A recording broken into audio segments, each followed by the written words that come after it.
In a letter dated 22 January 1870, Mazzini wrote to Pike. Now, Albert Pike is this high mason who wrote the manual, if you like, of Scottish Freemasonry. He said the following: "We must allow all of the federations to continue just as they are. It must appear as things are as they were in the beginning, with their systems, their central authorities, and diverse modes of correspondence between high grades of the same right, organized as they are at present, but we must create a super right, which will remain unknown, to which we will call those Masons of high degree, whom we shall select. With regard to our brothers in Masonry, these men must be pledged to the strictest secrecy.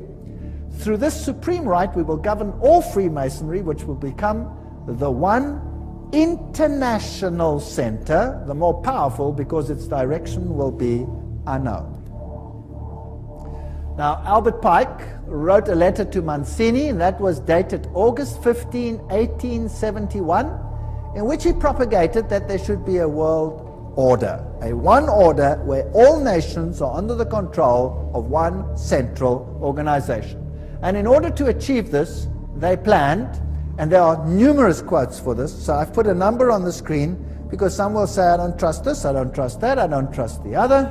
Here are references down there, there are references up there, there will be references in other slides, so it comes from different sources. He said, and this was, by the way, on display in the British Museum and could be seen there until it was taken away. The First World War, to overthrow the power of the Tsars in Russia, protector of orthodoxy, and bring about an atheistic communistic state. Did that happen? Yes. Now that was written long before this event. Long before this event. This was written in 1871. This war broke out in 1914. The Second World War, that's also written long before the event, to originate between Great Britain and Germany, to strengthen communism as antithesis to the Judeo-Christian culture, and bring about a Zionist state in Israel. Did it achieve this objective? Yes. In fact, after this war, Israel, in its present form, was reinstated under the protection of Britain. And then, interestingly enough, a Third World War, a Middle Eastern war involving Judaism and Islam, and spreading internationally. That's fascinating. Is that on the cards, or what do you think? Here, the police officers, FBI agents, towers, a huge explosion now, waiting to bring out all of us.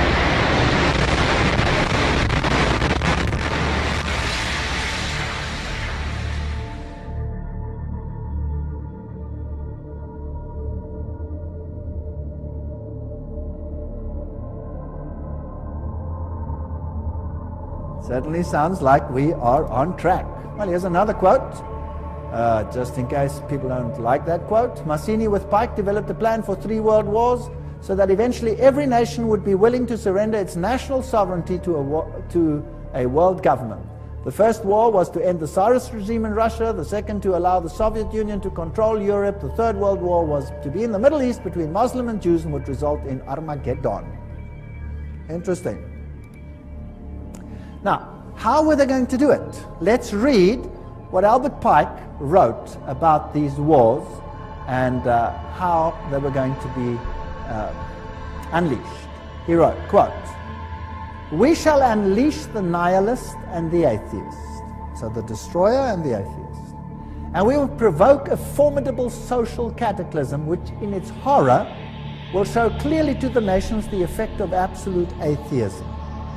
Origin of savagery and the most bloody turmoil. Then everywhere the citizens obliged to defend themselves against the minority of revolutionaries will exterminate these destroyers of civilization, and the multitude, disillusioned with Christianity, will receive the pure light through the universal manifestation of the pure doctrine of Lucifer. The destruction of Christianity and atheism, both conquered and exterminated at the same time." Wow, what a clever plan. So you rub the two systems which you create up against the other. You create atheism as an antithesis to the Judeo-Christian culture. You have these two clash until they rub each other up, and then out of that you will get a new world order where you have a new religion which is far more esoteric and actually honors Satan. Isn't that a rather clever plan? Well, it's very successful. That is why Ordo ab Cao is the verse, if you like, that Freemasonry uses. This is one of their documents, remember, that I photographed in a Masonic lodge.